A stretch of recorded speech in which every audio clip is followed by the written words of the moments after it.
Jehovah Hosinu. Saul ராஜா பென்யாமீன் கோத்திரத்தாரில் keys என்னும் பெயருள்ள மகா பராக்கிரமசாலியான ஒரு மனுஷன் இருந்தான்.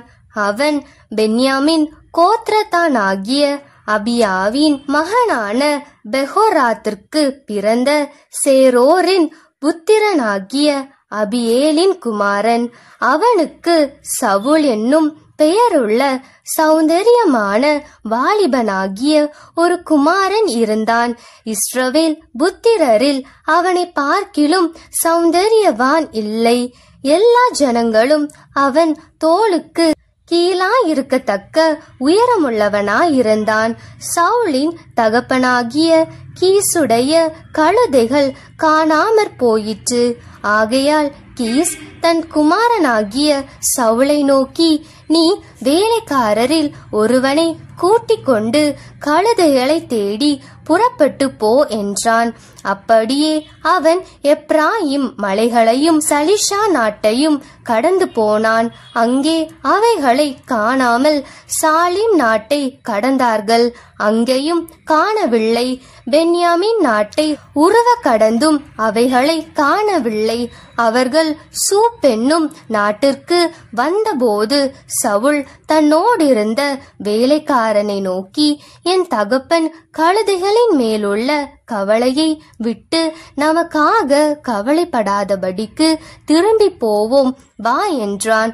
அதற்கு அவன், இதோ இந்த பட்டணத்திலே தேவனுடைய மனுஷன் ஒருவன் இருக்கிறார். அவர் பெரியவர். அவர் சொல்லுகிறதெல்லாம் தப்பாமல் நடக்கும். அங்கே போவோம். ஒருவேளை அவர் நாம் போக வேண்டிய நம்முடைய வழியை நமக்கு தெரிவிப்பார் என்றான். அப்பொழுது சவுல் தன் வேலைக்காரனை பார்த்து, நாம் போனாலும் அந்த மனுஷனுக்கு என்னத்தை கொண்டு போவோம்? நம்முடைய பைகளில் இருந்த தின்பண்டங்கள் செலவழிந்து போயிற்று. தேவனுடைய மனுஷனாகிய அவருக்கு கொண்டு போகத்தக்க காணிக்கை நம்மிடத்தில் ஒன்றும் இல்லையே என்றான். அந்த வேலைக்காரன் பின்னும் சவுலை பார்த்து, இதோ என் கையில் இன்னும் 1/4 சேக்கல் வெள்ளி இருக்கிறது. தேவனுடைய மனுஷன் நமக்கு நம்முடைய வழியை அறிவிக்கும்படிக்கு அதை அவருக்கு கொடுப்பேன் என்றான். முற்காலத்தில் இஸ்ரவேலில் யாதொருவர் தேவனிடத்தில் விசாரிக்க போனால் ஞானதிஷ்டிக்காரனிடத்துக்கு போவோம் வாருங்கள் என்பார்கள்.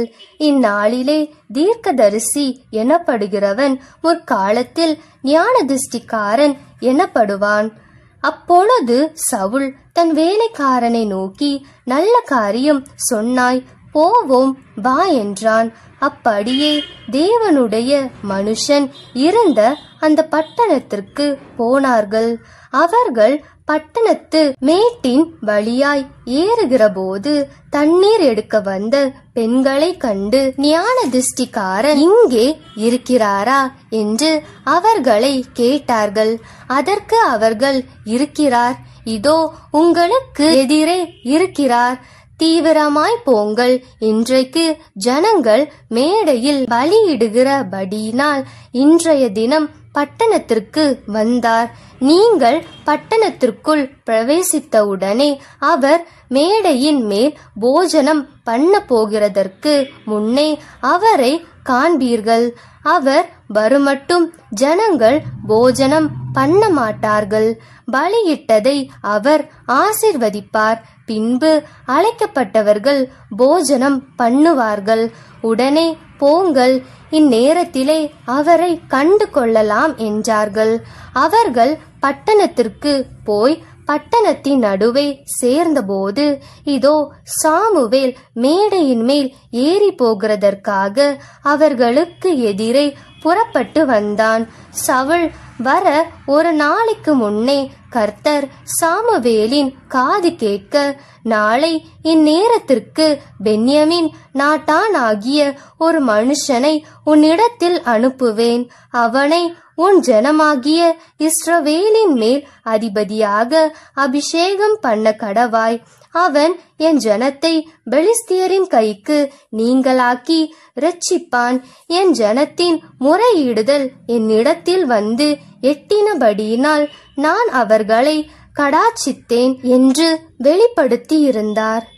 சாமுவேல் சவுலை கண்டபோது கர்த்தர் அவனிடத்தில், இதோ நான் உனக்கு சொல்லியிருந்த மனுஷன் இவனே, இவன்தான் என் ஜனத்தை ஆளுவான் என்றார். சவுல் நடுவாசலிலே சாமுவேலிடத்தில் வந்து, ஞானதிஷ்டிக்காரன் வீடு எங்கே சொல்லும் என்று கேட்டான். சாமுவேல் சவுலுக்கு பிரதியுத்தரமாக, ஞானதிஷ்டிக்காரன் நான் தான். நீ எனக்கு முன்னே மேடையின் மேல் ஏறிப்போ. நீங்கள் இன்றைக்கு என்னோடே போஜனம் பண்ண வேண்டும். நாளை காலமே நான் உன் இருதயத்தில் உள்ளது எல்லாவற்றையும் உனக்கு அறிவித்து உன்னை அனுப்பிவிடுவேன். 3 நாளைக்கு முன்னே காணாமற் போன கழுதைகளை பற்றி கவலைப்பட வேண்டாம். அவைகள் அகப்பட்டது. இதெல்லாம் சகல இஸ்ரவேலின் அபற்செய்யும் யாரை நாடுகிறது? உன்னையும் உன் வீட்டார் அனைவரையும் அல்லவா என்றான். அப்பொழுது சவுல் பிரதியுத்தரமாக, நான் இஸ்ரவேல் கோத்திரங்களிலே சிறிதான பென்யமின் கோத்திரத்தான் அல்லவா?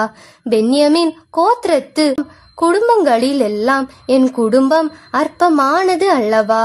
நீர் இப்படிப்பட்ட வார்த்தையை என்னிடத்தில் சொல்வானேன் என்றான். சாமுவேல் சவுலையும் அவன் வேலைக்காரனையும் போஜன சாலைக்குள் அழைத்து கொண்டு போய் அவர்களை அழைக்கப்பட்டவர்களுக்குள்ளே தலைமையான இடத்திலே வைத்தான். அழைக்கப்பட்டவர்கள் ஏறக்குறைய 30 பேராயிருந்தார்கள். பின்பு சாமுவேல் சமையற்காரனை பார்த்து, நான் உன் கையிலே ஒரு பங்கே கொடுத்து வைத்தேனே, அதை கொண்டு வந்து வை என்றான்.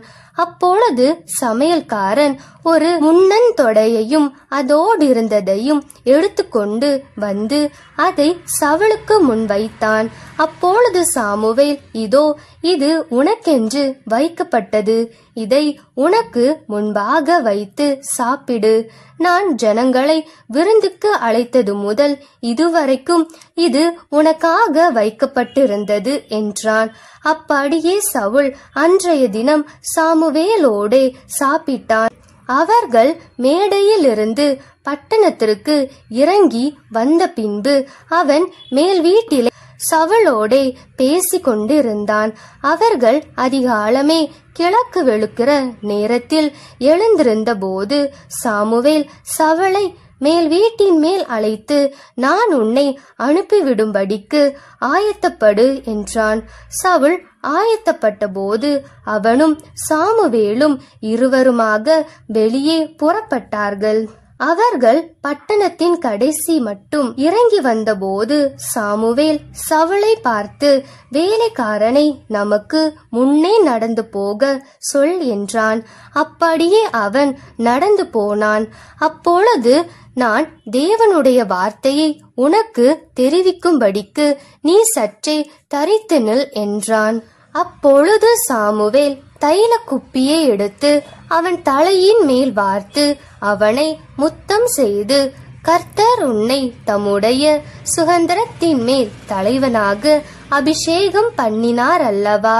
நீ இன்றைக்கு என்னை விட்டு போகிற போது பென்யமின் எல்லை ஆகிய செல்சாகில் ராகேலின் கல்லறை அண்டையில் 2 மனுஷரை காண்பாய். அவர்கள் உன்னை பார்த்து, நீ தேடி போன கழுதைகள் அகப்பட்டது. இதோ உன் தகப்பன் கழுதைகளின் மேலிருந்த கவலையை விட்டு உனக்காக விசாரப்பட்டு என் மகனுக்காக என்ன செய்வேன் என்கிறான் என்று சொல்லுவார்கள். நீ அவ்விடத்தை விட்டு அப்புறம் கடந்து போய் தாபோரில் உள்ள சமபூமியில் சேரும்போது தேவனை பணியும்படி பெத்தேலுக்கு போகிற 3 மனுஷர் அங்கே உன்னை கண்டு சந்திப்பார்கள். ஒருவன் 3 ஆட்டுக்குட்டிகளையும் இன்னொருவன் 3 அப்பங்களையும் வேறொருவன் திராட்சரசமுள்ள ஒரு துருத்தியையும் கொண்டு வந்து உன்னுடைய சுகசேதியை விசாரித்து உனக்கு 2 அப்பங்களை கொடுப்பார்கள். அவைகளை நீ அவர்கள் கையிலே வாங்க வேண்டும். பின்பு பெலிஸ்தியரின் தானியம் இருக்கிற தேவனுடைய மலைக்கு போவாய். அங்கே நீ பட்டணத்திற்குள் பிரவேசிக்கையில் மேடையிலிருந்து இறங்கி வருகிற தீர்க்கதரிசிகளின் கூட்டத்திற்கு எதிர்படுவாய். அவர்களுக்கு முன்பாக தம்புரும் மேளமும் நாகஸ்வரமும் சுரமண்டலமும் போகும். அவர்கள் தீர்க்க தரிசனம் சொல்லுவார்கள்.